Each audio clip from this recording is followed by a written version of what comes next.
Today we'll continue from where we left in our previous class, that is under the battle of the trench Khandak. We talked about the event of the battle and how the Muslims at the end defeated. They did not fight as such, but because of the plan of the Muslims, they were able to make the Quraysh go back to Mecca, that is by digging a trench. That's why it was called after the trench. And the plan, the person who gave the plan was a Persian, that is Salman al-Farsi, and it did work. At the end, the Muslim won the battle. So today we look at the results, we discuss about the results of the battle of the trench and also the treaty of Hudaybiyah. So what's the result after the storm which led to the Quraysh going back to Mecca? So what were the results of the battle of the trench? So one is saying that the Muslims become victorious because they won the battle of Badr over the Quraysh in the battle of Khandak. So we say that Islam also established itself as the absolute master of Medina because they were able to fast. The Prophet was able to be the leader of Medina and also protect it because the Quraysh wanted to invade in Medina, but the Muslims were able to protect Medina by digging the Khandak, the trench.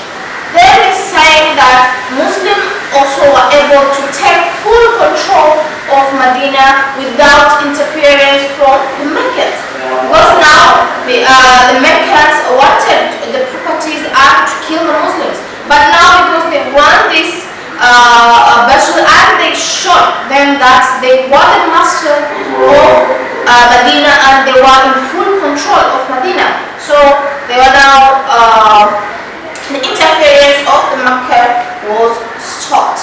Then it also gave more prestige to the Prophet, peace be upon him, and the Muslims.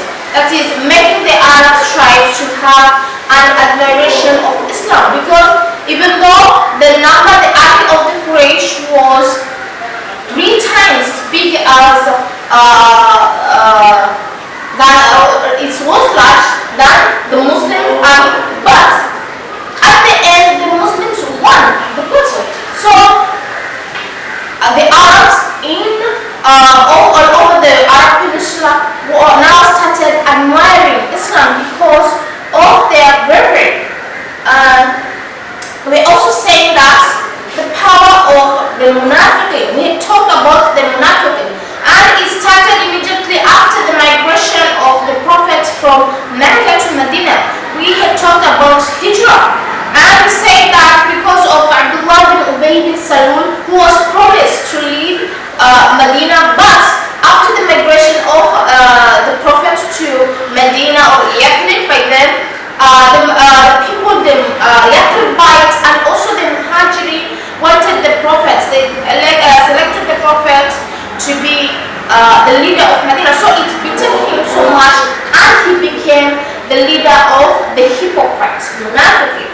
So he said that the power of the Munafiqin was finally broken, and the Arabs all over the provinces started now admiring again the Muslims. So it was broken because he said that in the battle of Khandak they were identified because they were supporting and also helping the Quraysh, but at last they were identified by the Muslims. We also say that in this battle, Sophia, who was the daughter of the Jewish chief, that is a tribe which had bitterly opposed the Muslims.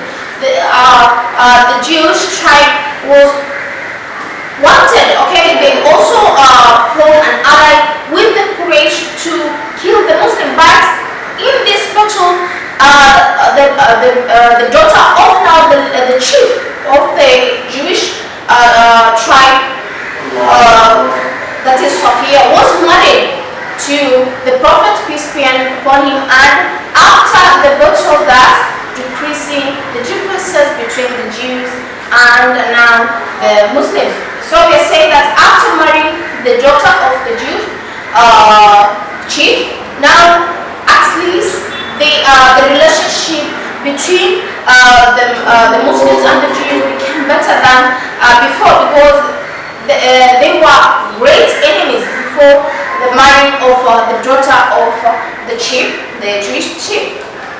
So let's look at now the Treaty of Hudaybiyah. So this is kind of the contract of Hudaybiyah, and we say that Hudaybiyah is a place near Mecca. So it's just here. You can see here is Hudaybiyah, and this is Mecca. So it's just a place near Mecca, and we're mentioning it because it's where now the Muslim camped in this treaty. So we'll talk about the event, what happened until now they came to the terms of the treaty of the Hudaybiyah. So we're saying that after Khandaq, a year after Khandaq, the Prophet, peace be upon him, together with 1,400 Muslims left Medina for Mecca, that is to perform pilgrimage, that is Umrah. And Umrah is lesser pilgrimage, because we know Hajj is great pilgrimage or pilgrimage, but Umrah is the lesser. So they left Medina to go to Mecca and perform Umrah, and the intention was only a religious one, that is to perform Umrah and not to cause any conflict or war between them and the Quraysh. So they left Medina and headed to Mecca to perform Umrah, and Muslims now were instructed by the Prophet, peace be upon him, not to carry any weapons, because we are saying they just wanted to perform Umrah, so they did not want to fight the Quraysh, except the swords, since it was purely a religious journey. So they were asked, not instructed by the Prophet, not to carry any weapons, because they are not going to war, but they were allowed to carry the swords for their own protection. So due to the strenuous relationship with Mecca, that is the Quraysh in Mecca, they could not enter Mecca directly, because we know that the Quraysh and the Muslims had a conflict even before. So because of this conflict, because of this hardship relationship between these two, that is the Quraysh and the Muslims were unable to go or to enter Mecca directly. So they had now therefore to come at the valley of Hudaybiyah. So now here is where we are getting the name, the Treaty of Hudaybiyah. It comes from the valley itself, because we say that it's just a few miles away from Mecca, and sent word to Mecca that they had come for Umrah and not to wage war. So after, because we say they did not enter Mecca directly, so they had to come at a valley, that is Hudaybiyah, which we are talking about, that is the Treaty of Hudaybiyah. So this is the valley. It was named, the treaty was named after the valley itself where the Muslim had come. So the Prophet, peace be upon him, sent a Muslim, that is a representative, telling the Quraysh that they had just come to perform the Umrah, so they had come in peace. They did not want to start any war. So the first messenger, that is Kharaj bin Umayyah, was arrested immediately, but later released.